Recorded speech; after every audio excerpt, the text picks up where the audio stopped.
Olá, meus amores! Eu estou aqui tomando um belo café, né, e passando aqui em nossas redes sociais para conversar um pouco com vocês a respeito de um verbo que é muito importante para você que escreve, para você que fala, para você que vai a algum concurso público, traduzindo para você que usa a nossa língua portuguesa. Preste muito bem atenção. Nós, professores de língua portuguesa, sempre avisamos que o verbo haver, ele é um verbo muito especial, né? É um verbo que apresenta múltiplas regências. Acontece que há uma regência que ela está bem difundida. Se você não sabia ou não sabe, procure se informar urgentemente, que é a ideia de que o verbo haver, quando empregado com o sentido de acontecer, existir, realizar-se, ocorrer, ele é um verbo impessoal. Ou seja, o que é que significa dizer impessoal? Os verbos na língua portuguesa eles se dividem, né, em duas grandes categorias. Há uma terceira, mas eu prefiro nem falar. Mas as duas grandes categorias são os verbos ou são pessoais, ou seja, possuem sujeito, ou os verbos são impessoais, eles não possuem sujeito, tá? Existem outras divisões, mas se você ficar nessas duas, vai ficar numa boa. Muito bem. O verbo haver, portanto, ele está na categoria quando, preste muito bem atenção, quando empregado com o sentido de ocorrer, realizar-se, existir, acontecer, ele é notadamente impessoal, ou seja, ele não tem sujeito. Por causa disso, ele deve ser aplicado na terceira pessoa do singular. Portanto, eu tenho certeza absoluta de que você já sabe disso, né?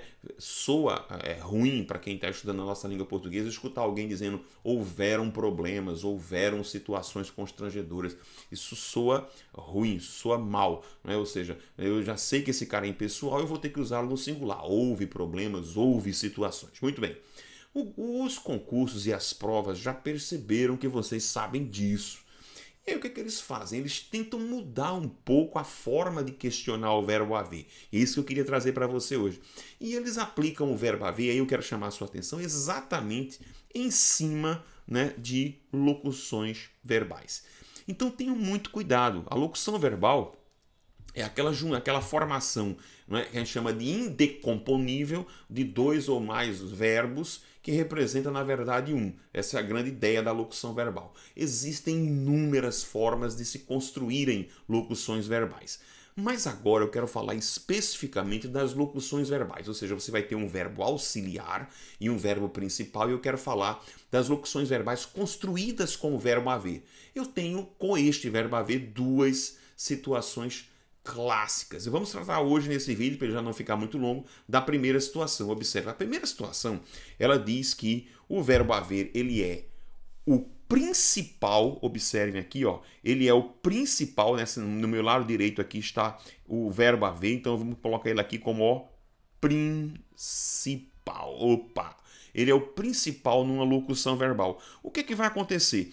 Empregado no sentido de acontecer, ocorrer, realizar-se, existir, ele é o que? Impessoal, professor. E o fato de ele ser impessoal, o que ele vai fazer? Ele vai contaminar o seu auxiliar. Portanto, o seu auxiliar tem que ficar também na terceira pessoa do singular. Vejam alguns exemplos, observem, né? Alguns exemplos. Na sala, vejam, observe, devem existir. Por que eu coloquei devem existir? Porque o verbo aqui agora é existir, e o existir é pessoal, possui sujeito. Portanto, ó, cadeiras velhas que vocês estão vendo aqui representam exatamente o sujeito para a locução verbal. Por isso que o verbo auxiliar se flexionou. Percebeu? Mas quando eu troco pelo verbo haver, observe, na sala deve haver cadeiras velhas. Cadeiras velhas. Este é o princípio, professor Rodrigo, básico. Este é o princípio elementar. Aí vejam, os concursos já perceberam isso.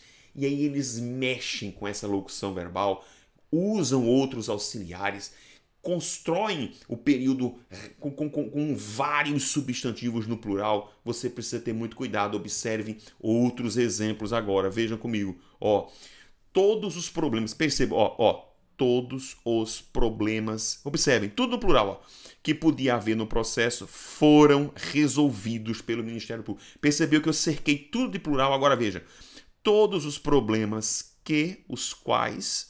Veja que não dá vontade de colocar esse carinha que está aqui no plural, né? O podiam haver, só que eu estou numa locução verbal cujo verbo principal é haver. E ele é o que nós falamos? Ele é impessoal. E se ele é impessoal, esse carinha que está do lado de cá tem que ficar na terceira pessoa do singular, portanto, período absolutamente errado. Esse que você está vendo aqui, ele representa o complemento do verbo haver, objeto direto, porque o verbo haver impessoal, ele é transitivo direto. Vamos ver um outro exemplo. Todos os fatos que tem havido aqui são mentiras, percebeu? Mesma coisa, percebeu? Tudo no plural. Professor, tá faltando um acento circunflexo aqui, não? Não está não. Por quê, professor? Porque eu estou trabalhando com quem? Com o verbo haver. E ele é o quê? Impessoal. E se ele é impessoal, esse cara aqui fica no singular, terceira pessoa no singular. Esse que está retomando fatos aqui é o complemento, é o objeto direto. Agora vejam dois períodos errados. Observem. Olha que coisa curiosa. Falaram que hão de haver novos investimentos. Olha aí, errado. Por quê, professor? Porque o haver aqui, ele é o principal, ele é impessoal, e eu usei o verbo haver aqui como auxiliar dele mesmo. Pode, claro, mas ele não é impessoal, portanto, esse carinha daqui, tem que ficar no singular. Portanto, falaram que há de haver novos investimentos. Novos investimentos em educação, objeto direto. Portanto, o período está errado. E olha o número 6. Durante os protestos, deixaram de haver confrontos. Presta atenção, né? Deixaram de haver, tem certeza? Não.